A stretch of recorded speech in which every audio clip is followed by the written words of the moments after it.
Supreme കോടതിയിൽ ഉരുകി ഒലിക്കുകയാണ് മോദിയും കൂട്ടത്തിൽ യോഗിയും. 2 വർഷം കൊണ്ട് 7.5 ലക്ഷം ജനങ്ങളെ അവരുടെ വീടുകൾ ബുൾഡോസർ ഉപയോഗിച്ച് ഇടിച്ചു നിരത്തി തെരുവിലിറക്കിയതിന് മോദി മറുപടി പറയണം എന്ന തരത്തിലാണ് സുപ്രീം കോടതി ആഞ്ഞടിച്ചത്.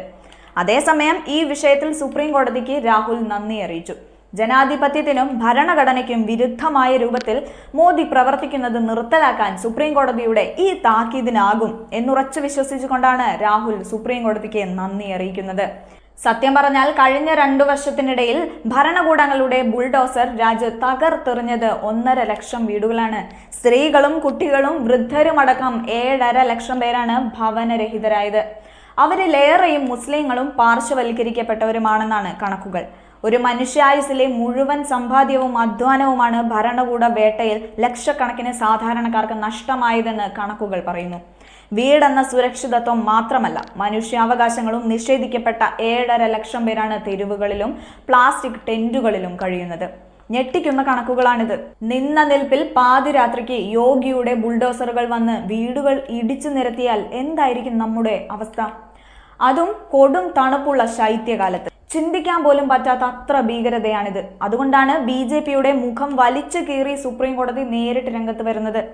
ഇനി ഒരു പൊളിച്ചു നീക്കലുകളും നടക്കില്ല. അത്തരം തോന്നിവാസങ്ങൾക്കുള്ള മണ്ണല്ല ഇന്ത്യയുടെ ജനാധിപത്യ മണ്ണ് എന്ന തരത്തിൽ യോഗി അടക്കമുള്ള BJP ഭരണകൂട നേതാക്കളെ സുപ്രീം കോടതി നിർത്തിപ്പോരുന്ന കാഴ്ചയാണ് കാണാനാവുന്നത്.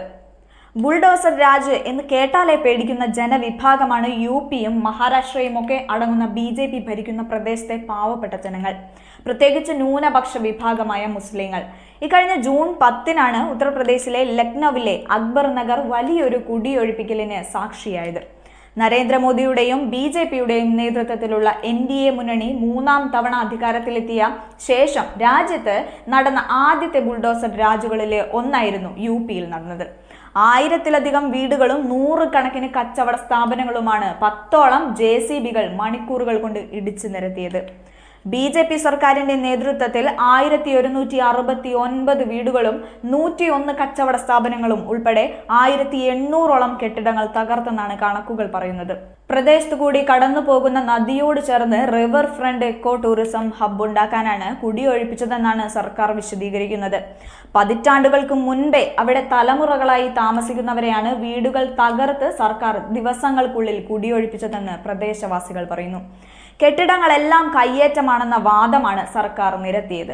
ഭൂമാഫിയകളും റോഹിംഗ്യൻ നുഴഞ്ഞു കയറ്റക്കാരും ചേർന്ന് നദിയുടെ തീരപ്രദേശങ്ങളിൽ അനധികൃത നിർമ്മാണങ്ങൾ നടത്തിയെന്നും ഭരണകൂടം പറയുന്നു. അപ്പോൾ പിന്നെ എങ്ങനെ സുപ്രീം കോടതി ഇടപെടാതിരിക്കും?